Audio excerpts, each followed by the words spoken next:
was one of those days that pressed down on you like wet wool. The clouds had been hanging low over Milwaukee since morning, a dirty grey blanket stretched across the sky. The wind was sharp, slicing through layers of clothing and skin alike. For most, it was just another cold Tuesday in February. For Claire Morgan, it was a test of endurance. Again. She walked into the local supermarket like someone who hoped to be invisible. Head down, shoulders curled inward, steps quiet. Her coat was once military green, now faded and patched at the elbows. It had belonged to her husband. The lining smelled faintly of old soap and something metallic, maybe the memory of war. She wore it still, partly for warmth, partly because she didn't have another, and mostly because it was his, the last thing of his she could still wear. Inside, the store buzzed with the quiet rhythm of routine. Fluorescent lights hummed overhead. The registers beeped in staccato.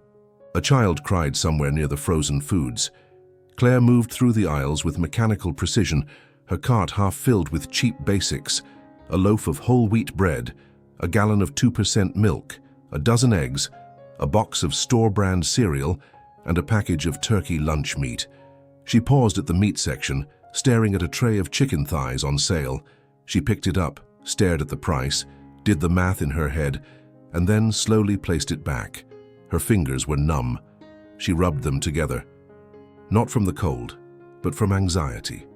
She had exactly $23.11 in her account. She knew because she'd checked the balance 3 times before coming. There was no buffer, no backup. She'd counted quarters and nickels from a ceramic jar that once held her daughter's crayons. She'd picked this store because she had a coupon for milk, 50 cents off. Claire approached the checkout line with quiet dread. She avoided eye contact with the cashier, a young woman with long acrylic nails tapping impatiently against the register's touchscreen. The line behind her grew. A man in a business suit stood just behind Claire, glancing at his phone and huffing every few seconds. A mother with 2 toddlers in tow sighed dramatically. Claire began placing her items on the conveyor belt, every movement deliberate and gentle, like she could slow down time just enough to avoid what she feared was coming. $25.39, the cashier said flatly, chewing gum. Claire froze. She blinked once, then twice, and reached for her debit card, sliding it in slowly as if hoping it would somehow pass undetected. A pause. Then a beep. Declined. "I'm sorry," Claire whispered. "Can I just a second?" The cashier sighed loudly. "You gotta hurry, I've got a line." Claire reached into her coat pocket and pulled out a balled-up tissue with coins wrapped inside. She counted them with trembling fingers. $1.32. "Try it again," she murmured. Another beep. Still declined. "Look, lady," said the businessman behind her, "some of us have places to be." Claire flushed crimson. Her ears burned. She began removing items, first the cereal, then the lunch meat. "Take the eggs too," the cashier said sharply. "They bumped the price this morning." The scanner beeped again. This time the card went through. Claire exhaled quietly and reached for the thin plastic bags already stretching from the meager weight inside. She forced a small smile. "Thank you," she said softly. The cashier didn't respond. Claire turned to leave. She didn't see the man watching from the far end of the store, tall, broad-shouldered, in a grey hoodie and dark jeans.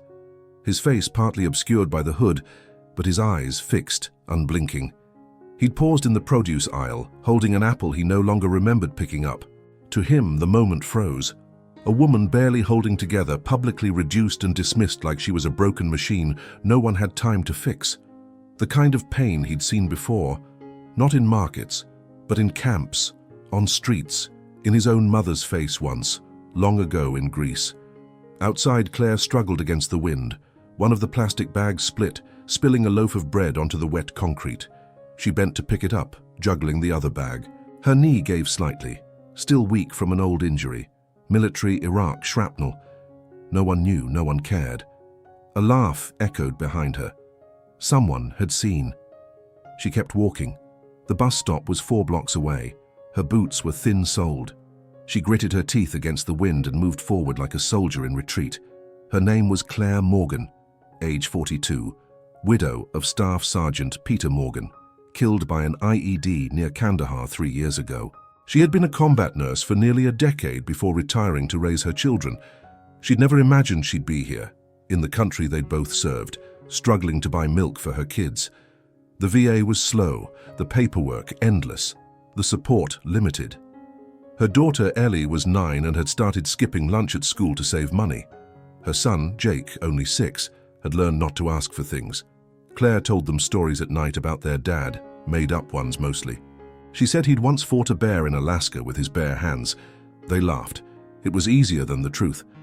At home, the lights flickered when she turned on the heater. The windows let in cold air.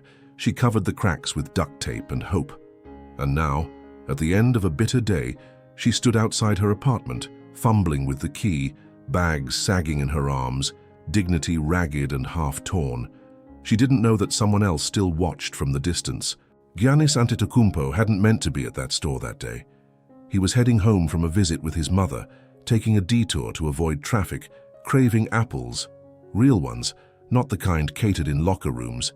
He liked grocery stores. They made him feel normal.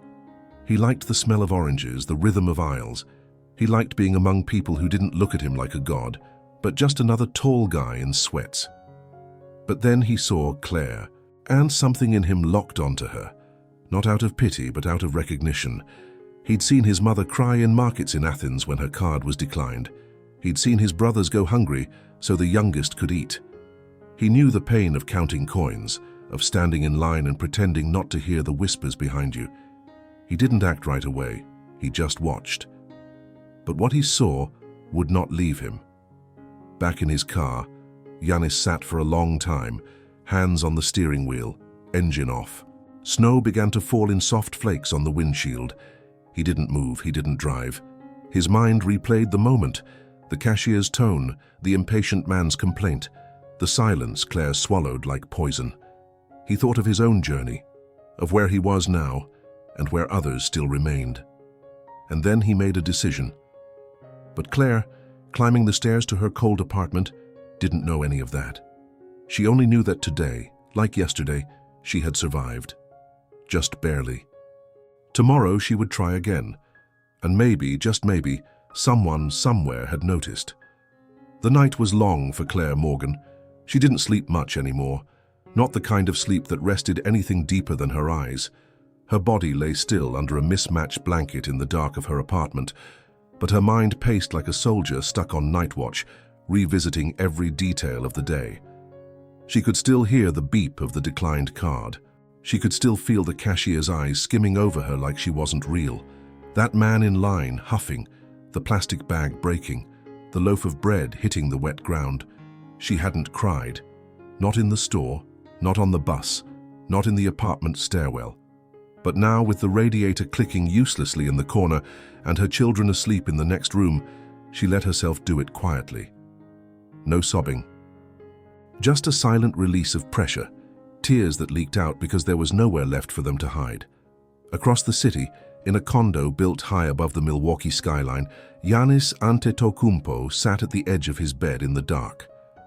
The game wasn't until tomorrow, and the house was quiet, save for the ticking of a clock in the hallway and the wind scratching against the glass. He'd trained earlier that day, gone through reps and sprints and weights like always. But something had felt off. Every time he closed his eyes, he saw her, the woman from the grocery store. He didn't know her name, didn't know her story, but he knew her posture. That was enough. There was a certain bend in the spine that people got when they'd had to hold their dignity together for too long, a slouch that was more about protection than fatigue. He remembered it in his mother, too. During those long Athens nights, when they sold sunglasses and watches on sidewalks just to eat, his parents had bent like that. He and his brothers, too. Back before the NBA, before the lights, before the country even remembered his name. He could see her now, not in the fluorescent light of the store, but in the memory his mind had captured, the way she'd whispered her thanks as if asking for permission to exist, the way she'd shrunk into herself when the card had been denied, the way no one had stepped in, no one had helped. That's what stayed with him. Not just her humiliation, but the silence around it, the normalcy of it, the way people had accepted her struggle as her fault, as if it was just another inconvenience in their afternoon. as if suffering quietly was part of some invisible contract of poverty. He couldn't let it go. By morning, he was on the phone with Michael, his longtime agent and close friend. Michael was used to Giannis calling at odd hours with strange requests. He didn't question anymore. He just asked, "What's the story?" Giannis gave him a rough description, what the woman looked like, what happened, what store, what time. "Find out who she is," he said quietly. But no noise, no press, not a word. It took less than 24 hours. The cashier had a name. The store had security footage. One of the workers, a college student, recognized the woman, said she came in sometimes with coupons and bags patched with duct tape. Lived in a building on the east side, apartment 3C. Claire Morgan, widow, 2 kids, former army nurse, no steady job since 2021. Struggled to get assistance from the VA due to paperwork delays and case backlogs. Had tried to apply for disability for chronic knee pain, likely from an old service injury, but got denied. She cleaned houses now when she could, sometimes watched kids in the neighborhood, sometimes skipped meals to make sure her children didn't. Giannis listened to the report in silence. Then he said one word. "Okay." Over the next few days, his team went to work. Quietly, discreetly. Food was delivered to her building. Groceries, fresh produce, dry goods, kids' snacks, cleaning supplies. Paid in full. No note. Just a delivery. 2 weeks' rent was paid anonymously to her landlord. A small grant from a local support initiative, the message said. He had someone drop off winter coats for her and her children at a local community center she frequented. Still no mention of him. Still no attention. But it wasn't enough. He kept thinking about her face, the weight in her voice when she said, "I'm sorry." The way her kids would look at her. He knew that look. He'd worn it as a child, that slow, uncertain worry. Is Mum okay? Will we be okay? He couldn't forget it, so he made another call. "I want to meet her," he told Michael. "Meet her? Giannis, are you sure that's the move?" "She doesn't know who I am," he said, "and I don't want her to. Not yet, not for that." Michael sighed. "You're gonna scare the hell out of her." "I'll be kind." The visit was arranged through a local pastor who occasionally brought food to Claire's building. Giannis didn't tell the pastor who he was, only said he was someone who saw something and wanted to help quietly. The pastor hesitated, but agreed to make the introduction, warning that Claire might not be open to strangers. She was proud, careful. It was Saturday afternoon when he knocked on her door. No security team, no camera crew. Just Giannis dressed in plain clothes, holding a grocery bag filled with oranges, bananas, and apples. Something about fruit always felt like peace. Claire opened the door halfway, eyes narrowing. "Yes?" He smiled gently. "Claire Morgan?" She nodded slowly, suspicious. "Do I know you?" "No," he said. "But I think I saw you a few days ago at the grocery store." Her face shifted. Not embarrassment, more like armor. "You followed me." "No," he said quickly. "I was there. I saw what happened. I'm sorry if this is strange. I brought these. Thought maybe your kids might like them." She looked at the bag, then at him. "What do you want?" "Nothing," he said. "Just to talk, if you're okay with that." There was a long pause. Then quietly she opened the door. He stepped inside. The apartment was clean but worn. The heat clicked weakly. A pile of laundry sat folded on the couch. On the wall, a framed photo of a man in uniform smiling. He saw it and nodded toward it. "Your husband?" She nodded. "Peter." "Thank you," Giannis said, "for his service and yours." Claire softened slightly. "You military?" "No," he said, "but I know what it looks like when someone's carrying more than they should." She said nothing. He set the bag down on the table. They talked for a while. At first it was polite, stiff, hesitant, but something about Giannis's presence, gentle, unassuming, impossibly humble, lowered her guard. She found herself telling him more than she meant to, about how she used to be an ER nurse in the army, how the kids asked for their dad every night, how hard it was to keep pretending she was okay. how tired she was of pretending. "I can't even buy eggs without a panic attack," she said, half laughing, half crying. Giannis nodded. "You're not alone." And then he made her an offer. He explained that he ran a foundation, small, low-key, focused on helping people transition from hardship. That he could fund a certification program for her, nursing, physical therapy, counseling, whatever she wanted. He knew clinics that would hire someone like her in a second. He could connect her quietly. No publicity, no headlines. She stared at him. "Why?" she asked. "Why would you help me?" He met her gaze. "Because someone should have helped my mum, and someone did. And because I saw you, and I couldn't forget it." Claire's hands trembled slightly. She looked at the table, at the fruit, at this impossibly tall man offering her more than anyone had in years. "I don't want pity," she whispered. "This isn't pity," he said gently. "It's a bridge, if you want it." She nodded, slowly, tearfully. Not with desperation, but with the quiet dignity of someone finally being seen, not as a case or a burden or a mistake, but as a human being, a mother, a fighter. He stood to leave, offering his hand. She took it. "Thank you," she said. "I still don't know your name." He smiled. "Doesn't matter." As he stepped out into the hallway, a child's voice called from the bedroom. "Mom, who was that?" Claire turned, wiped her face, and smiled. Someone kind. The weeks that followed felt surreal to Claire Morgan. Not in the glossy, dreamlike way movies often portray sudden miracles, but in the quiet, unfamiliar steadiness of not being in crisis. She found herself waiting for the rug to be pulled out, as it always had been before. But this time, the ground held. The groceries kept coming, dropped off with care and no fanfare. The rent was covered for another month, then another. The pastor from the neighborhood began checking in more often, asking if she needed rides, help with childcare, or anything else. Her fridge had food. Her kids asked if something good had happened. Claire said yes, but didn't explain. She couldn't, not entirely. And then came the call. A clinic across town had an opening. Administrative assistant in a physical therapy center.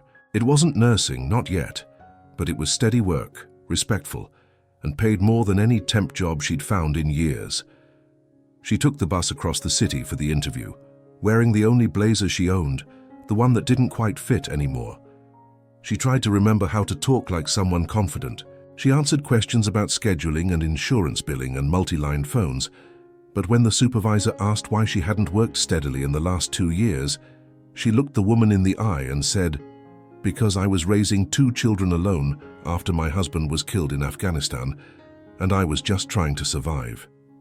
The supervisor paused, then reached across the desk and said, "The job's yours if you want it."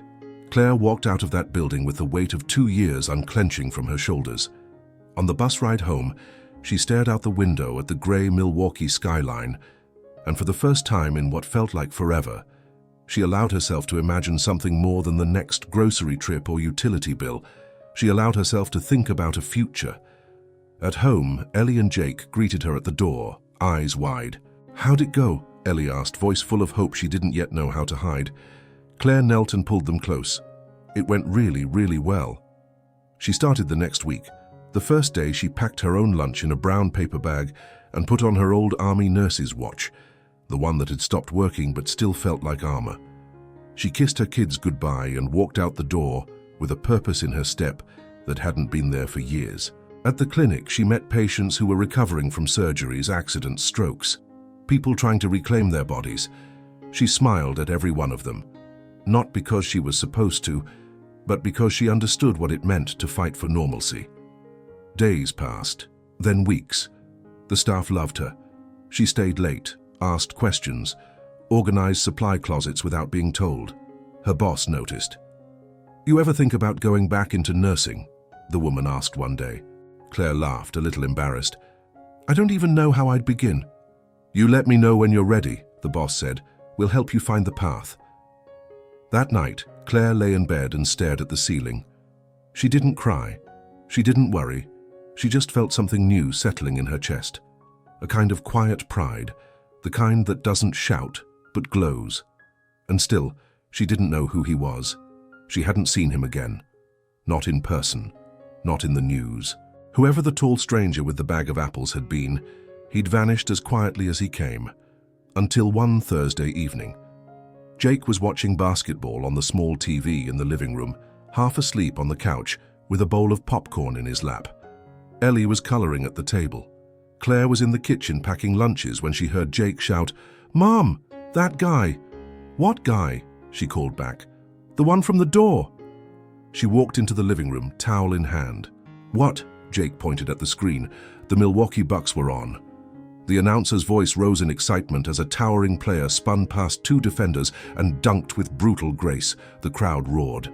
The camera zoomed in. Claire froze. It was him. Same face, same eyes, same calm intensity. Jake beamed. "That's him, right? That's the guy who brought us oranges." Claire sank slowly onto the couch, heart thudding. She hadn't recognized him, not in the moment, not with the hoodie and the quiet voice, but now there was no mistaking it. Giannis Antetokounmpo, NBA superstar, MVP, franchise cornerstone, a household name, and he'd stood in her living room like any other man, like someone who'd seen and cared. She couldn't speak. Ellie looked up from her drawing. "Mom?" Claire smiled faintly. "He didn't even tell me his name." Jake whispered, "He's a superhero." Claire ran her hand through his hair. "He's something better." That weekend she wrote a letter. She didn't know where to send it, so she gave it to the pastor, who said he'd pass it along. She didn't ask for a reply. She just wanted to say thank you. Not for the groceries or the rent or the job, but for the moment he'd seen her, for making her feel like she mattered, for stepping in when no one else had. Months passed. Spring arrived slowly. The trees outside her building began to bud. Ellie got straight A's. Jake started playing basketball in the park across the street with the other kids, pretending to be Giannis. Claire's boss encouraged her to apply for a scholarship program that could fast-track her nursing license reactivation. She applied. She got in. She began studying at night after the kids were asleep. Flashcards, anatomy diagrams, the muscle memory of medicine returning slowly to her hands. One evening she stayed late at the clinic to help a new patient, an elderly man recovering from knee surgery. He thanked her with tears in his eyes. "You've got the heart of a nurse," he said. "Don't waste it." She didn't intend to. And then, one day, nearly a year after that winter afternoon in the grocery store, Claire received a letter in the mail. No return address. Just a clean white envelope, hand-addressed. Inside was a note on thick paper, handwritten. "Claire, you didn't need saving. You only needed someone to notice. I saw you because I've been where you are, and I believe in what you can become. You don't owe me anything, but I hope one day you'll do for someone else what you let me do for you. Keep going. G." There was no signature beyond that, but she didn't need one. She framed the note and hung it beside the photo of her husband. Not because she worshipped Giannis or idolized what he did, but because that moment, being seen, being lifted without condition, had changed the direction of her life. Years later, when Claire stood on a small stage at a community college, diploma in hand, Ellie and Jake cheering in the front row, she thought of that moment in the store, the groceries falling, the cold wind, and the man who hadn't looked away. And years after that, when she became a full-time trauma nurse at a hospital downtown, when she comforted young mothers, cleaned blood from children's skin, held hands in ICU beds, she carried that same fire forward. Quiet, steady, relentless. She told no one the full story, not because it was a secret, but because it was sacred. And somewhere in a packed NBA arena, Giannis Antetokounmpo sank another free throw.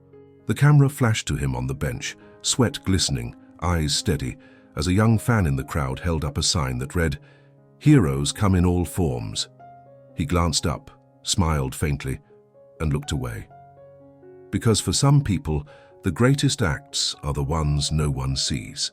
But for one woman in Milwaukee and two children watching from the front row of life, that single quiet act had meant everything. And that was enough.